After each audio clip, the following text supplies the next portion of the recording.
చిత్తూరు జిల్లా నగరి నియోజకవర్గంలో మంత్రి ఆర్కే రోజా ప్రచారంలో దూసుకుపోతున్నారు. ప్రత్యర్థులకు బెంబేలెత్తిస్తూ ఉన్నారు. అడుగడుగున కూడా ప్రచారం చేసిన ప్రతి చోట కూడా పార్టీలోకి చేరికలు కూడా రెట్టింపు అవుతూ ఉన్నాయి. ఆమెకు అంతర్గతంగా ఉన్నటువంటి శత్రువులు కూడా దూరం అయ్యారు. మంత్రి ఆర్కే రోజా మనకు అందుబాటులో ఉన్నారు. రెట్టించిన ఉత్సాహం కనబడుతుంది. ఏ విధంగా చూడొచ్చు మేడం? అంతర్గత శత్రువులను కూడా బయటకు పంపేశారు. ఈరోజు ఎక్కువ రోజులు మంచి వాళ్ళగా యాక్ట్ చేయలేరు. సో జగనన్నే ముద్దు రోజమ్మ వద్దు అన్న వాళ్ళు జగనన్న వల్ల పదవులు పొంది జగనన్న వల్ల అన్ని రకాలుగా సంపాదించుకొని ఈరోజు జగనన్నకే వెన్నుపోటు పొడిచే విధంగా తెలుగుదేశం పార్టీకి వెళ్లి ఆ పార్టీకి ఓటేయమంటున్నారు అంటే ఈరోజు ప్రజలు ఎవరైతే వైఎస్ఆర్సీపీకి సపోర్టివ్గా ఉన్నారో వాళ్ళందరూ కూడా వాళ్ళని చూసి అసహించుకుంటున్నారు. అండ్ ఇంకా తెలుగుదేశం పార్టీలో మీరు చూస్తే మేము 5 ఏళ్లు జెండాలు మోసి ఇతను వెనక్కి వెళ్తే మమ్మల్ని అసలు మతించకుండా ఎవడైతే మనం తొక్కేశారో ఆ 5 మందిలో 4 వచ్చారు. ఇలాంటి వాళ్ళని పట్టించుకొని వాళ్ళని పార్టీలోకి తీసుకుని మమ్మల్ని అవమానిస్తున్నారని వాళ్ళందరూ కూడా డిప్రెషన్లోకి వెళ్ళిపోయారు. సో ఫస్ట్ ఆయనకి క్యాండిడేట్ అనౌన్స్ చేసినప్పుడే మేము హ్యాపీ, సో మనకి హ్యాపీగా విన్ అవ్వచ్చు అని. ఆ తర్వాత ఒక్కొక్క పరిణామము మన విజయాన్ని మెజారిటీని పెంచుకుంటూనే వెళ్ళింది కాబట్టి చాలా సక్సెస్గా ఉంది. ఇక్కడ ప్రతి ఒక్కరికి అర్థమైపోయింది ఇక ఈ వెన్నుపోటుదారులతో భానుగాడు ఇంటికి వెళ్లే టైం వచ్చేసింది కాబట్టి ఆ పార్టీలో ఉండటం వేస్ట్ అని అందరూ కూడా వైఎస్ఆర్సీపీలోకి రావడం చాలా సంతోషంగా ఉంది. అండ్ ముఖ్యంగా మహిళలు మీరు చూశారు కదా, ఎవరు ఏ పార్టీలు మారినా మహిళలు మాత్రం స్టాండర్డ్ గా జగనన్న పార్టీ.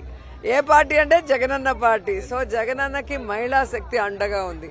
సో ఖచ్చితంగా జగనన్న మళ్లీ ముఖ్యమంత్రి కాబోతున్నారు. ఇక్కడ ఆయన చెల్లెలుగా ఆయన సైనికురాలుగా నేను హ్యాట్రిక్ కొట్టబోతున్నాను. మేడం, ఓవరాల్ గా చూస్తూ ఉంటే ఆంధ్రప్రదేశ్ రాష్ట్రంలో ఈ రోజు ల్యాండ్ టైటిలింగ్ యాక్ట్ పైన టీడీపీ విష ప్రచారం చేస్తోంది. ఎన్నికల సంఘానికి కూడా ఈ రోజు ఫిర్యాదు చేశారు. సిఐడి విచారణకు ఆదేశించారు. ఏ విధంగా చూడాలనుకుంటున్నారు? చంద్రబాబు నాయుడు ఈరోజు ప్రజలకి 14 సంవత్సరాల్లో ముఖ్యమంత్రిగా ఉన్నప్పుడు ఏం చేశాను అని చెప్పుకోవడానికి ఏమీ లేదు. నేను ఇది చేశాను అది చూసి ఓటేయండి అని చెప్పడానికి లేదు. అదే జగన్ 5 ఏళ్లలోనే నేను మీకు ఇది చెప్పాను ఇది చేశానని మీ ఇంట్లో మీరు ఫీల్ అయితేనే నాకు ఓటేయండి అని ఒక దమ్మున్న నాయకుడిగా అన్నారు. కానీ ఇప్పటికీ కూడా చంద్రబాబు నాయుడు ఏ విధంగా ఇళ్లని కట్టనీయకుండా కోర్టులో వేయటం, గాలి రాదు వెలుతురు రాదు ఏదో కథలన్నీ చెప్పాడు. తర్వాత అర్థమైపోయింది కోర్టుకు కూడా. సో మళ్ళీ కట్టుకునే అవకాశం వచ్చింది. అలా ప్రతి విషయంలో కూడా ఇంగ్లీష్ మీడియంలో వాళ్ళ మనవాళ్ళని వాళ్ళ అక్క చెల్లెల పిల్లలంతా ఇంగ్లీష్ మీడియం చదివిస్తారు. కానీ పేద పిల్లలు ఇంగ్లీష్ చదివితే అదేదో పెద్ద తప్పు అన్నట్టుగా వాళ్ళని చదవనీయకుండా చేయాలన్న ప్రయత్నం చేశారు. సో అలా అదే విధంగా ఈ ల్యాండ్ టైటిలింగ్ కూడా పేద ప్రజల భూముల్ని పెత్తందారులు దోచుకుంటుంటే వాటన్నిటికీ కూడా ఏ విధంగా జగన్మోహన్ రెడ్డి గారు సర్వేర్లతో సర్వే చేయించి ఎవరి భూమి వారికి పేదవాడికి అందించే కార్యక్రమం చేస్తుంటే ఈరోజు కడుపు మంటతో విష ప్రచారం చేస్తున్నారు. జగన్మోహన్ రెడ్డి గారే క్లియర్ గా దానికి ఇవ్వటం కూడా ఆన్సర్ మీరు అందరూ కూడా గమనించుంటారు. సో జగనన్న ఎప్పుడు కూడా నీతిగా నిజాయితీగా ఫేర్ గా పాలిటిక్స్ చేస్తున్నారు. చెప్పింది చేస్తారు, చేసింది చెప్తారు.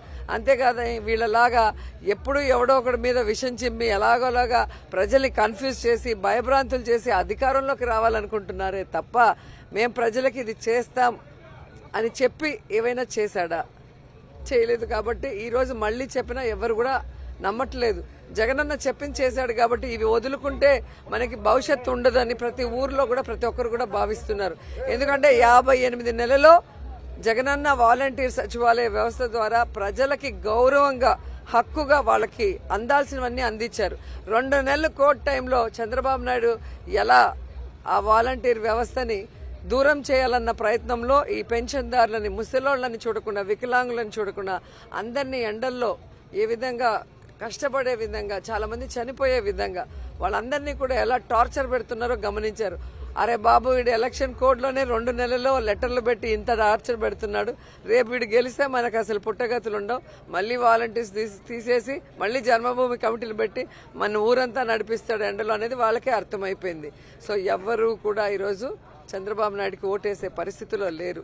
జగన్ ఒక కుటుంబ సభ్యుడిలాగా ఒక కొడుకులాగా ఒక అన్నలాగా చేస్తున్నది ప్రజలు బాగా గుర్తుపెట్టుకున్నారు. So war one side. Chandrababu Naidu మోసపూరిత హామీలు ఇచ్చినప్పటికీ కూడా ప్రజలు నమ్మే పరిస్థితి లేదంటున్నారు మంత్రి ఆర్కే రోజా. ఎన్నికలన్నీ కూడా వార్ వన్ సైడ్ అనేది మంత్రి ఆర్కే రోజా చెప్తూ ఉన్నారు. కెమెరామెన్ ముఖేష్ తో విజయమూర్తి, సాక్షి టీవీ, నగరి నియోజకవర్గం నుంచి.